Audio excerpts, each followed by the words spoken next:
नमस्कार दोस्तों, आप सभी लोगों का directstudy.com में स्वागत है। दोस्त, आज आप देख रहे हैं बहुत ही बेहतरीन सीरीज का एक वीडियो। ये बिहार स्टेट के लिए बहुत ही ज़्यादा इम्पोर्टेंट है, जिसमें हम आपको करा रहे हैं दोस्त 2024 या 25 के लिए यदि आप स्टेट देना चाहते हैं, तो ये वीडियो बहुत काम का है आपका, क्योंकि इसमें सारे पीवाईक्यूज़ हम करा रहे हैं, ठीक है? क्लास 9, 10th के लिए और 11, 12th के लिए। अगर आप तैयारी कर रहे हैं टीचर बनने का, तो शिक्षण कला एवं अन्य दक्षता के लिए बहुत अच्छा है। फिलहाल जो चल रही है, ये मिशन सरकारी नौकरी क्रैश कोर्स चल रही है, चैनल पे बहुत सारे सीरीज चल रही है, उसमें आप जाके दोस्त देख सकते हैं वीडियोज़ को। आइए आज का सेशन स्टार्ट करते हैं। मेरा नाम रोहित कुमार हुआ और आप देख सकते हैं ये जो सेट है दोस्त, ये है 10/9/2023 शिफ्ट फर्स्ट में आया हुआ। बिहार विद्यालय परीक्षा समिति, शिक्षक पात्रता परीक्षा, स्टेट अनिवार्य प्रश्न पत्र, शिक्षण कला एवं अन्य दक्षता है। 50 नंबर का ये टोटल आता है और ये हमारे एग्जाम में 4 चाँद लगाता है, ध्यान रखिएगा इस बात का। क्वेश्चन आपके सामने है, जवाब देते रहेंगे। पहला क्वेश्चन है, शिक्षा देने का अर्थ क्या है? शिक्षा देने का अर्थ आपसे पूछ रहे हैं, आंसर हो जाए निर्देश देना। आप निर्माण नहीं करते हैं, आप बनाते नहीं हैं, तैयार भी नहीं करते हैं। शिक्षा का निर्देश देना होता है, जिसका उद्देश्य बालक के जन्मजात शक्ति को सर्वांगीण विकास कराना होता है। ऑलरेडी बच्चों के अंदर जो शक्ति है, उसको आगे बढ़ाना, जैसे जिसमें क्या-क्या आ जाता है? तो ज्ञान आ जाता है, अनुभव आ जाता है, कौशल आ जाता है, अच्छा दृष्टिकोण, ये सारी चीज़ डेवलप कराना होता है। अगला क्वेश्चन का जवाब दीजिए, करा इनमें से एक शिक्षण प्रविधि, ठीक है? तो आंसर हो जाएगा सचित्रण। ये शिक्षण प्रविधि क्या है? तो कह रहा है शिक्षण में शिक्षक किस प्रकार से विषय वस्तु को छात्र के सम्मुख प्रस्तुत करते हुए शिक्षण विधि है। शिक्षण विधि यही ना? विषय वस्तु के और ऊपर करके मैं बता दूँ ज़रा। कहा जा रहा है कि अ, विषय वस्तु प्रस्तुतिकरण को रोचक, प्रभावी और उद्देश्यपूर्वक बनाने के लिए जिन उपायों का काम करते हैं, वो शिक्षण प्रविधियाँ हैं। समझ गए? शिक्षण विधि तो है कि हाँ, बच्चों को उसके सामने कैसे आप पढ़ा रहे हैं, लेकिन उसके लिए हम क्या-क्या एक्टिविटी कर रहे हैं, उसको प्रविधियाँ बोलते हैं। जैसे प्रश्नोत्तरी विधि, प्रविधि, कार्य निर्धारण प्रविधि, निरीक्षण विधि, उदाहरण विधि, अभ्यास विधि, वाद-विवाद विधि, ये सब तरीका अपनाया जाता है। आप तो रिलेट भी कर सकते हैं आम ज़िंदगी से। नेक्स्ट का है, जीवित प्राणी की प्रकृति क्रिया है। प्रकृति क्रिया पूछ रहा है तो अधिगम है। वो सीखेगा ही सीखेगा। आप उसको स्कूल भेजो, ना भेजो, ये होता ही रहेगा, वो सीखता ही रहेगा। हर इंसान का ये गुण है। अगला क्वेश्चन कहता है, अंतर्वैयक्तिक उद्देश्य का संबंध है। तो आंसर क्या हो जाएगा? दूसरे से पारंपरिक संबंध। अंतर्वैयक्तिक का मतलब है दूसरे से संबंध रखना। सामाजिक, संस्कृति या किसी भी रूप में हो। कहता है पाठ्य योजना में सामान्यतः उद्देश्य है। पाठ्य योजना एक टीचर बनाता है कि कैसे बच्चों को पढ़ाना है। तो आंसर क्या हो जाएगा? इसमें कहता है दीर्घकालिक उद्देश्य को परिभाषित करता है पाठ्य योजना। नेक्स्ट कह रहा है कि शिक्षण विधि जो शिक्षार्थी को वास्तविक समस्या में शामिल करता है। समस्या में शामिल करता है, तो आंसर क्या हो जाएगा? संयोजना सॉरी परियोजना आधारित। ठीक है, इसमें परियोजना जब करेगा तो बच्चा पूरा एक्टिव रहेगा उसमें। ये सारी भी है, प्रश्नोत्तरी, उदाहरण, व्याख्यान, अभ्यास, समझ गए? ये सभी भी है। क्वेश्चन पढ़िए, विषय वस्तु निर्धारण करता है। स विषय वस्तु क्या बताता है? शिक्षण विधि, शिक्षण की मनोवृत्ति, शिक्षार्थी की भागीदारी, शिक्षक प्रभावशीलता। सोचिए आंसर क्या होगा? तो आप कहेंगे कि सर आंसर पहला हो जाएगा।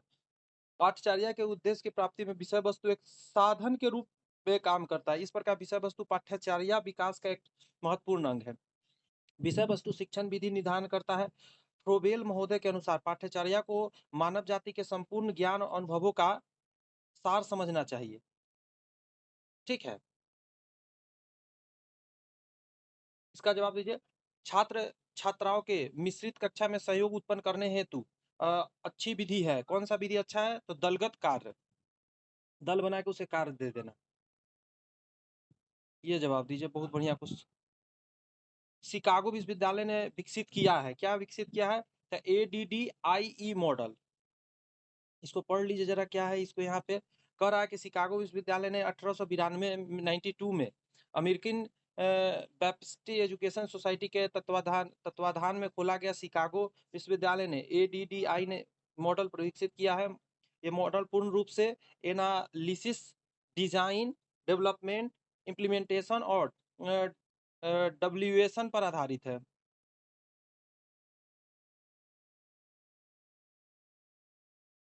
इनका जवाब दीजिए। शिक्षक शिक्षण के उद्देश्य निर्धारित करता है। टीचर क्या उद्देश्य बनाता है? तो विशिष्ट उद्देश्य लिखकर बताता है। ये सब नंबर दिलाने वाला क्वेश्चन है। एक बार सुनने के बाद ये सब माइंड में रहेगा। सूक्ष्म शिक्षण का उपयोग किया जाता है। आप देख रहे होंगे हर सेट में सूक्ष्म शिक्षण ज़रूर आता है। तो ध्यान रखिएगा आंसर क्या कहिएगा? शिक्षक प्रशिक्षण संस्थान में। आगे कहता है अभिक्रमित अनुदेशन में पाठ्य वस्तु का क्रम होता है, तो आंसर क्या कहिएगा? मनोवैज्ञानिक होता है।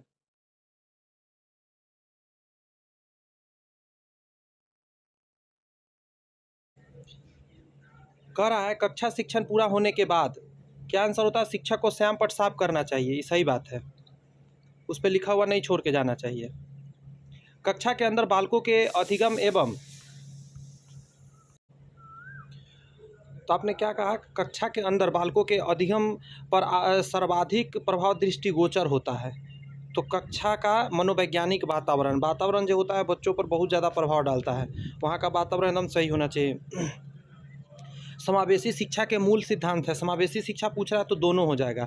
इसमें हर वर्ग के बच्चे शामिल होते हैं और समावेशी विविधता को महत्व देता है, मतलब किसी भी जाति, धर्म, वंश, लिंग, किस देख रहे हैं यहाँ पे कितना सारा लिस्ट दिया गया, इस सब में से किसी भी जगह से आया हो बच्चा, सब एक साथ बैठ के पढ़ेगा तो ज़्यादा बढ़िया रहता है। अपंग भी है उसी में बच्चा, हेल्दी भी है, सब कुछ है। पुस्तकालय एक ऐसी जगह है जहाँ क्या होता है, ढेर सारी किताबें रखी होती है पढ़ने के लिए। पुस्तक प्लस आलय, संग्रहालय मतलब पुस्तकालय, आलय मतलब घर होता है। निम्नलिखित में से कौन सा एक पुस्तक का प्रकार है? पुस्तक का टाइप पूछा है तो आंसर दोनों हो जाए, संदर्भित पुस्तक भी होता है, सामान्य पाठ्य पुस्तक भी होती है। किसी विषय, किसी खास चीज़ को संदर्भित पुस्तक बोलते हैं। निम्नलिखित में से कौन सा गुण शिक्षकों का नहीं है? टीचर का गुण इसमें से ईर्ष्या है, ईर्ष्या कभी भी टीचर को नहीं करना चाहिए, क्योंकि टीचर के लिए सब एक जैसा है। एक शिक्षक के निम्नलिखित में से कौन से व्यक्तिगत गुण शिक्षण को प्रभावित करेगा? व्यक्तिगत गुण की बात कर रहा था, संवेदनशीलता। जितना ज़्यादा संवेदनशील टीचर होगा उतना ज़्यादा बच्चा उससे प्रभावित होगा, बात उसका सुनेगा। उच्च शिक्षा में शिक्षक की भूमिका होती है, उच्च शिक्षा की बात कर रहा है तो आंसर क्या हो जाएगा? शिक्षकों में स्व अध्ययन को बढ़ावा देना, सॉरी छात्रों में, मतलब छात्र खुद से पढ़ने का तैयार हो जाए ऐसा उसके लिए माहौल तैयार कर देना, ऐसा उसको ज्ञान डाल देना। मूल्यांकन है, मूल्यांकन क्या है? तो सतत प्रक्रिया है, हमेशा करना है तभी तो पता चलेगा किस लेवल पर है। देखिए मूल्यांकन बराबर मात्रात्मक वितरण और गुणात्मक वितरण प्लस मूल्य निर्णय, ये सारी चीज़ होती है। ये क्वेश्चन का जवाब दिया, आंकने की व्यापक प्रक्रिया है, आंकलन है, मापन है, मूल्यांकन है, परीक्षण, एकदम क्लोज है। समझिए, सोचिए, फिर आंसर दीजिए। आंकने की व्यापक प्रक्रिया है, आंकलन, मापन, मूल्यांकन, परीक्षण। आप कहेंगे सब तो एक ही जैसा लग रहा है, एक सेकेंड दे दीजिए मुझे। जी हाँ, सब एक ही जैसा लग रहा है, बट आंसर क्या हो जाएगा आपका? आंसर हो जाएगा आंकने का, आंकलन की व्यापक कर रहा है, आंकने का आंकलन की व्यापक प्रक्रिया मूल्यांकन है, ध्यान रखिएगा। शिक्षण विश्लेषण करने के लिए छात्र की उपलब्धि का अंदाजा लगाने के लिए छात्र के प्रदर्शन का मूल्यांकन करता है। इस प्रकार छात्रों के व्यवहार में विद्यालय द्वारा लगाए गए परिवर्तनों के विषय में प्रमाणों के संकल्पना और उसकी व्याख्या की प्रक्रिया ही मूल्यांकन कहलाती है। आगे कहता है कि संकलात्मक मूल्यांकन किस प्रकार का प्रशिक्षण है? तो उपरोक्त सभी हो जाएगा। शिक्षक निर्मित प्रशिक्षण, बाहरी प्रशिक्षण, आंतरिक प्रशिक्षण, सभी हो जाएंगे। आगे कहता है पाठ्यचर्या का सिद्धांत किस पर आधारित नहीं है? क्या चीज़ पर आधारित नहीं है? तो आंसर हो जाएगा पारिवारिक जीवन पर आधारित नहीं है, बच्चा पर आधारित है, गतिविधि और सामुदायिक जीवन सब पे आधारित है। जवाब दे जरा, निम्नलिखित में से कौन सा पाठ्यचर्या का महत्व नहीं है? पाठ्यचर्या का महत्व नहीं है तो आंसर हो जाएगा शिक्षक। अच्छा, शिक्षक नहीं है, पढ़ लीजिए जरा। कह रहा पाठ्यचर्या के प्रमुख 4 घटक होते हैं। उद्देश्य होता है, पाठ्यचर्या प्रकरण या विषय वस्तु होता है, पाठ्यचर्या सामग्री अनुभव होता है, पाठ्यचर्या मूल्यांकन होता है। विकल्प शिक्षक जो है ये नहीं होता है। इसका जवाब दे कह रहा है कि विद्यालय में लघु संस्कृति है। लघु संस्कृति क्या? परिवार, वर्ग, कक्षा, घर, पाठ्यक्रम। आप आराम से पकड़ लिए होंगे आंसर 26 का। आइए हम इसका डिटेल दिखाते हैं आपको। जी हाँ, आपने जो सही पकड़ा वो एकदम सही पकड़ा, सी है। एक आदर्श विद्यालय समाज का लघु रूप प्रस्तुत करता है जिसमें सभी संस्कृति के विशेषताएं होते हैं, शुद्ध एवं परिलक्षित होते हैं। अलग अलग जाति, धर्म, संस्कृति के बच्चे आते हैं और सारे परंपरागत विधिवत तरीके से पढ़ाई करते हैं और एक जगह एक समाज का निर्माण करते हैं। यानी कक्षा भी एक तरह का क्या है? समाज है। परामर्श का मूल्यभूत सिद्धांत क्या है? तो आंसर हो जाएगा सभी। स्वायत्तता, न्याय एवं निष्ठा, ये तीनों चीज़ होना चाहिए। अमिताभ बच्चन का बात नहीं लग रहा है। आगे कहता है वर्तमान में सीखने का प्रभावी तरीका क्या है? सीखने का प्रभावी तरीका क्या है? तो आंसर हो जाएगा परिश्रमित प्रणाली अधिगम। परिश्रम करो और खूब सीखो, बार बार गलत सही करते करते सीख जाओ। नेक्स्ट क्वेश्चन कह रहा है कि सीखने का सबसे अच्छा तरीका क्या है? सीखने का सबसे अच्छा तरीका क्या है? करके। आप करेंगे तो आप सबसे अच्छा सीखेंगे किसी चीज़ को। इसका बताइए त्रिआयामी शिक्षण सामग्री क्या है? ये लास्ट क्वेश्चन है, इसके सॉरी मतलब इसके बाद आ जाएगा, ये शिक्षण कला खत्म हो जाएगा इसके बाद। त्रिआयामी शिक्षण सामग्री है श्यामपट्ट, मॉडल, चार्ट, उपरोक्त सभी। मुझे लगता है आपने सही पकड़ा, पिछले वीडियो देखा था। क्या हो जाएगा? कर रहा है त्रियामी सहायक सामग्री शिक्षण सहायक सामग्री के रूप में प्रभावशाली के साथ उपयोग किया जाता है। विकल्प बी, मॉडल के एक त्रियामी शिक्षण सामग्री है। मॉडल विषयों का एक मूर्त निरूपण है। इसका आकार इसे आसान और सुविधाजनक रूप में देखने को एक समायोजित करता है। अभी 30 क्वेश्चन आपने देखा शिक्षण कला से। अब 20 क्वेश्चन आपसे इधर उधर से पूछा जाएगा, हिस्ट्री वगैरह हर जगह से मिला के। हर्यक वंश का संस्थापक कौन था? तो आंसर कहेगा बिंबिसार। हर्यक वंश का संस्थापक कौन था? बिंबिसार। कहता हर्यक वंश का संस्थापक बिंबिसार था। इन्हें श्रेणियों के नाम से भी जाना जाता था। बिंबिसार बौद्ध धर्म का अनुयायी था। ध्यान रखिएगा, ये बौद्ध धर्म को माना करते थे। जी हाँ, हर्यक वंश का अंतिम शासक नागदशक था। घनानंद को नंद वंश का अंतिम शासक माना जाता है। नंद वंश का अंतिम शासक घनानंद को माना जाता है। हर्यक वंश का अंतिम शासक नागदशक था। इसका ध्यान रखिएगा। हिस्ट्री के क्वेश्चन 2-3 यहाँ पे क्लियर हो गया। निम्नलिखित में से किस प्रकार की मिट्टी का भारत में सबसे बड़ा क्षेत्रफल है? सबसे बड़ा जलोढ़ मिट्टी पाया जाता है। अब कैसे जानेंगे? तो यहाँ से देख लीजिए। कह रहा है कि जलोढ़ मिट्टी उत्तरी मैदान में पाया जाता है, यानी कि ऊपर के जितने सेक्टर है उसमें 33.5% भागों में लगभग 11 लाख वर्ग किलोमीटर में विस्तृत है। जलोढ़ मिट्टी या दोमट मिट्टी में पोटास होता है। ये याद रखिए क्या क्या होता है। फॉस्फोरिक एसिड होता है, चूना होता है, जैव पदार्थों की प्रचुरता पाई जाती है, परंतु इसमें नाइट्रोजन और ह्यूमस की कमी होती है। आगे कहता है निम्नलिखित में से कौन सा से मनी मार्केट इंस्ट्रूमेंट है? मनी मार्केट इंस्ट्रूमेंट किसको कहते हैं? मुद्रा बाजार जिसको साधन बोलते हैं। तो आंसर हो जाएगा उपयुक्त सभी हो जाएगा। ट्रेजरी बिल, वाणिज्यिक पत्र और जमा प्रमाण पत्र, ये सारे हो जाएंगे। पढ़ लेते हैं क्या क्या है इसके अंतर्गत। ये जो कह रहा है मुद्रा बाजार साधन अल्पकालिक वित्त पोषण है, मतलब पैसा इससे आप ले सकते हैं जिसका उद्देश्य व्यवसाय की वित्तीय तरलता को बढ़ाना होता है। मनी मार्केट का इंस्ट्रूमेंट के प्रकार जैसे ट्रेजरी बिल हो गया, वाणिज्यिक पत्र हो गया, जमा प्रमाण पत्र हो गया, कॉल एवं नोटिस मनी हो गया, इंटरबैंक टर्म मार्केट हो गया, पुनर्खरीद समझौते हो गए, या बैंक की स्वीकृति हो गई। ये सारी चीज़। फरवरी 1938 में बिहार की निर्वाचित सरकार ने किस कारण से त्यागपत्र दे दिया था? निर्वाचित सरकार था फिर भी त्यागपत्र दिया। युद्ध में भारत की भागीदारी, गांधी के आह्वान पर अंग्रेजों के खिलाफ का सत्याग्रह के कारण, और भी दिखा रहा हूँ 2 ऑप्शन इधर है। अंग्रेजों द्वारा लगाए जा रहे उच्च कर, अगला कहता राजनीतिक कैदियों की रिहाई के लिए। आंसर यही हो जाएगा। 1938 में बिहार की नवनिर्वाचित सरकार ने राजनीतिक कैदियों की रिहाई के लिए त्यागपत्र दे दिया। 1937 में चुनावों में राजनीतिक कैदियों की रिहाई कांग्रेस के प्रमुख मुद्दों पर एक था। वायसराय के बाद मांगों को मान लिया गया।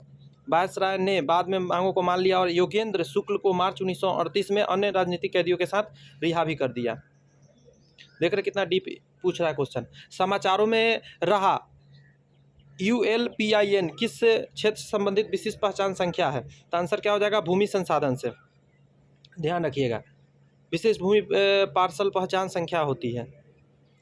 इसका जवाब देने का कोशिश करें इस क्वेश्चन का। सॉरी, करा निम्नलिखित में से कौन सी बीमारी की बात कर रहा है? धुंध के कारण होता है, धुआं से, तो सारे हो जाएंगे। रिकेट्स भी, ब्रोंकाइटिस भी, सांस में लेने में समस्या है, सारी चीज़ होती है धुंध से, धुआं से, क्योंकि उसमें कार्बन डाइऑक्साइड, कार्बन मोनो बहुत होता है। निम्नलिखित में से कौन सा ठोस अपशिष्ट की बात कर रहा है? नगर ठोस अपशिष्ट शब्द का वर्णन करता है। तो आंसर हो जाएगा गैर खतरनाक। ये कह रहा है जंगल की आग का मुख्य कारण क्या होता है? तो आंसर हो जाएगा मानव गतिविधि। मानव के द्वारा एक्टिविटी ऐसे किए जाते हैं कि जंगल में आग लग जाते हैं। जल्दी सिगरेट फेंक दिया, कैंप फायर या जानवरों के भगाने के पटाखे, माचिस से सब जलाने से एक बार धरा आग तो फैलते चला जाता है।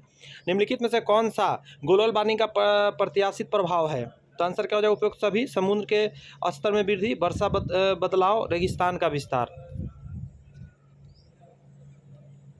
अच्छा क्वेश्चन है कि किश्तवाड़ राष्ट्रीय उद्यान की स्थापना किस वर्ष हुई थी? तो आंसर हो जाएगा 1981 में। किश्तवाड़ राष्ट्रीय उद्यान भारत के जम्मू कश्मीर राज्य में के किश्तवाड़ जिले में स्थित है। यह 4 फरवरी 1981 में राष्ट्रीय उद्यान घोषित कर दिया गया था।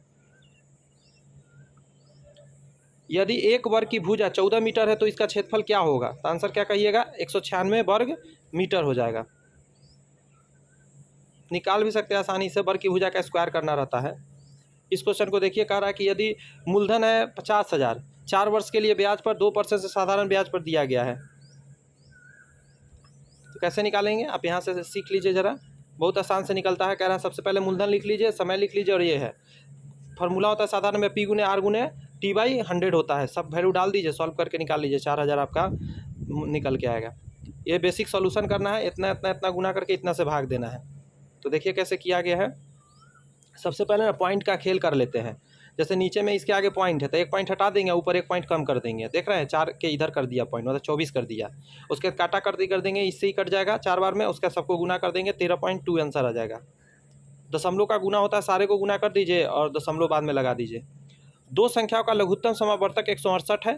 दो संख्या का लघुत्तम दे दिया एलसीएम, और उसमें से महत्तम समावर्तक कितना है। एक संख्या, अच्छा, यदि संख्याओं का अंतर इतना हो तो संख्या का योग क्या होगा। आपके सामने आइए कैसे बनाते हैं, जल्दी जल्दी देखते हैं। बढ़िया है, आसान क्वेश्चन है, कोई बहुत भारी नहीं है। मान लीजिए कि संख्या था x और y, ठीक है। इन दोनों का अंतर 60 का था, 60 कर दिया। फार्मूला हम जानते हैं, पहली संख्या दूसरी संख्या गुने एलसीएम गुने एचसीएफ होता है।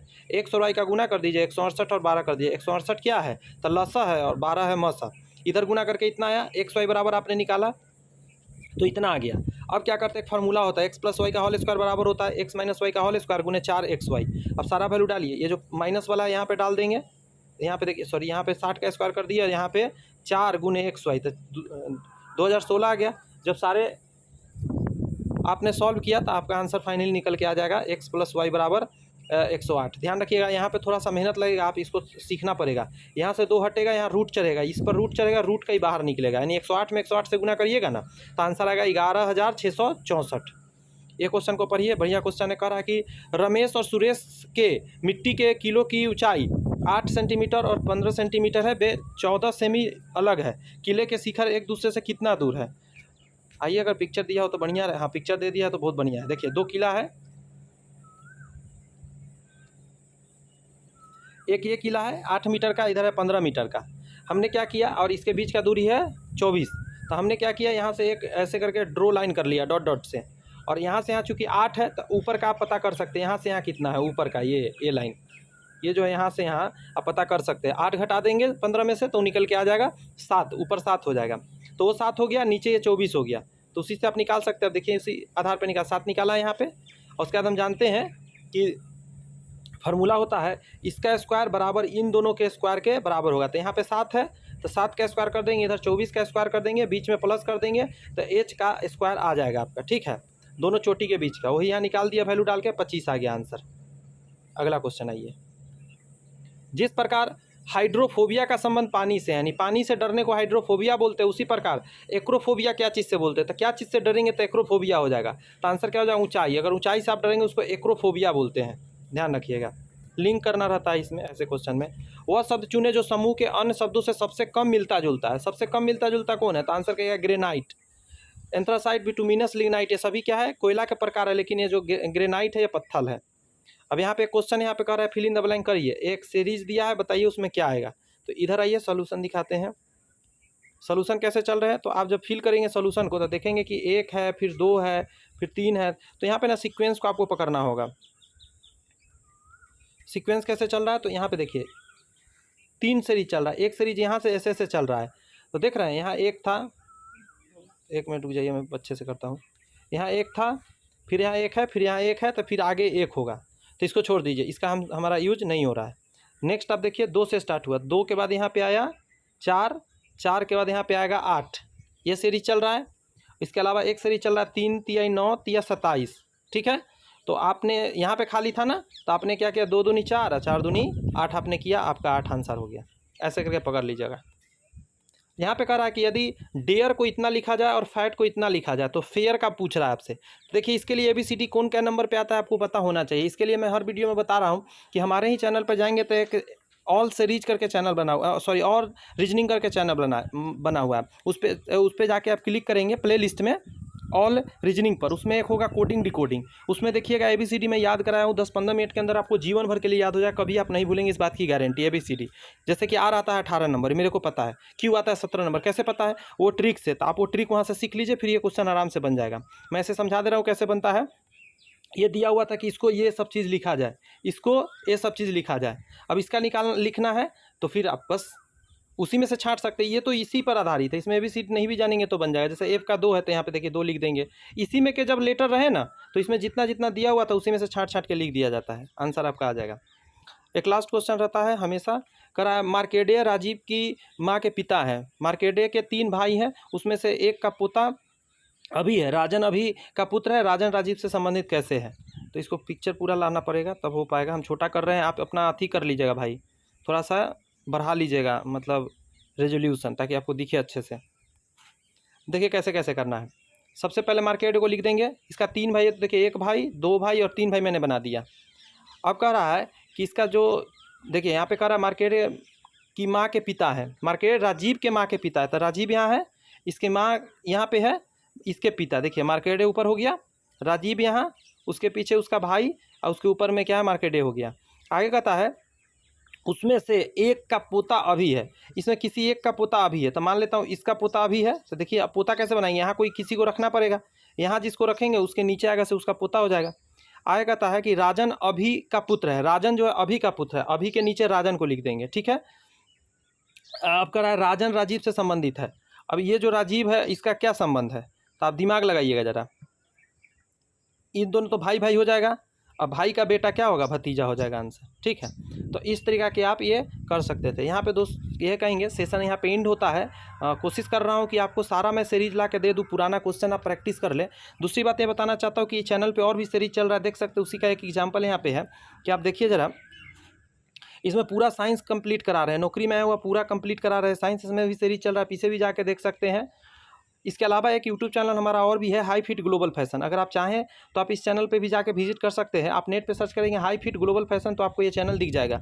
इस पे सारे फिटनेस से और फैशन से रिलेटेड हम बात करते हैं, ठीक है। क्योंकि मैं फैशन डिजाइनिंग भी कर रखा हूँ, होटल मैनेजमेंट भी कर रखा हूँ, तो अच्छे से मैं आपको आइडिया दे सकता हूँ कि हाँ कैसे आप फिट रह सकते हैं, इसके बारे में आप देख सकते हैं। और ये तो अपना ही चैनल है जो भी आप देख रहे थे, हाई फिट मतलब directstudy.com। तो चलिए मैं रोहित कुमार आपसे विदा लेता हूँ, इतना ही आशा के साथ कि आप मस्त रहेंगे, अच्छे से पढ़ाई करेंगे, और भी चैनल पे वीडियोज है उसे जाके अच्छे से प्रैक्टिस करिए ताकि नंबर स्कोर कर सके और इस साल आप नौकरी ले सके। All the best, bye bye, thank you.